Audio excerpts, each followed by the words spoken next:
भाभी, भाभी मेरी आइसक्रीम कहाँ है? ईशु ध्यान से देखो, वही रखी थी। ध्यान से देखो। अगर यहाँ पे होती ना तो मुझे दिख जाती, लेकिन दिखेगी कैसे? आपने जो खा ली होगी। आगे से ना मेरी किसी भी चीज को हाथ मत लगाना, मूड खराब कर दिया।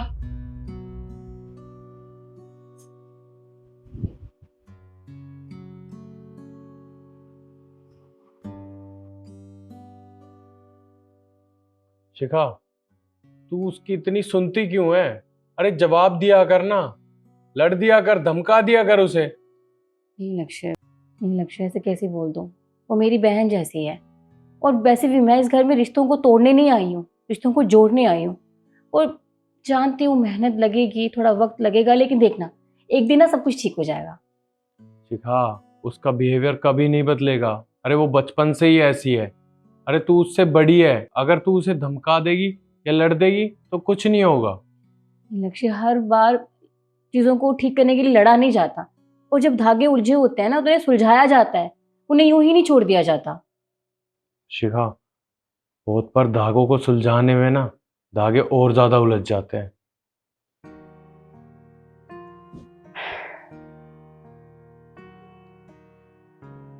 मम्मी देखिए, मेरा बहुत मुश्किल से उस कॉलेज में नंबर आया और मैं नहीं चाहती कि वो चांस मेरे हाथ से रह जाए। प्लीज आप कुछ तो कीजिए, कहीं से तो पैसों का इंतजाम कीजिए प्लीज मम्मी।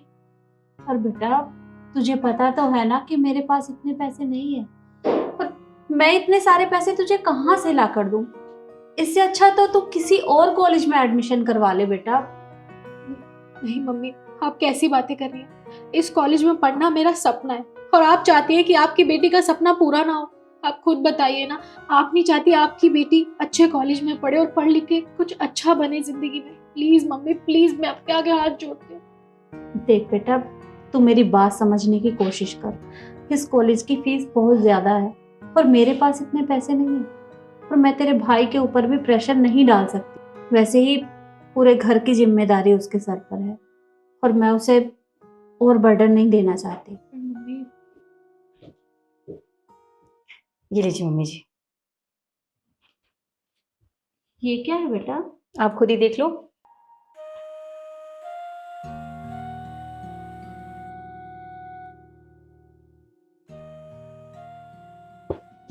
इतने सारे पैसे? इतने सारे पैसे तेरे पास कहाँ से आए? मम्मी जी वो क्या है ना, ये मुझे घर के खर्चे के लिए थोड़े बहुत पैसे देते हैं, उसमें से मैं हमेशा थोड़े बहुत बचा के रख लेती हूँ ताकि हमारे किसी काम आ जाए। और मुझे नहीं पता था कि ये इस तरह से काम आएंगे। और अच्छी बात है ना, ईशु को तो वैसे भी पैसों की जरूरत थी, तो लीजिए, मुझे लगता है ये पैसे ईशु के लिए सेव हो रहे थे, अब ईशु के काम आएंगे। पर बेटा, ये तेरे पैसे हैं, ये तेरे काम आएंगे। देख, ईशू का एडमिशन मैं किसी और कॉलेज में करवा दूंगी, तू ये पैसे अपने पास रख। देखा मम्मी जी, आपने मुझे पल में पराया कर दिया ना। अरे मैं आपकी बहू हूँ और ईशु की भाभी, तो क्या मैं इस परिवार का हिस्सा नहीं हूँ? क्या मैं अपने परिवार के लिए कुछ नहीं कर सकती?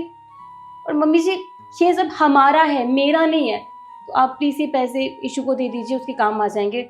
मुझे बिल्कुल भी बुरा नहीं लगेगा, कि मुझे तो खुशी होगी ये पैसे हमारे काम आ सकें।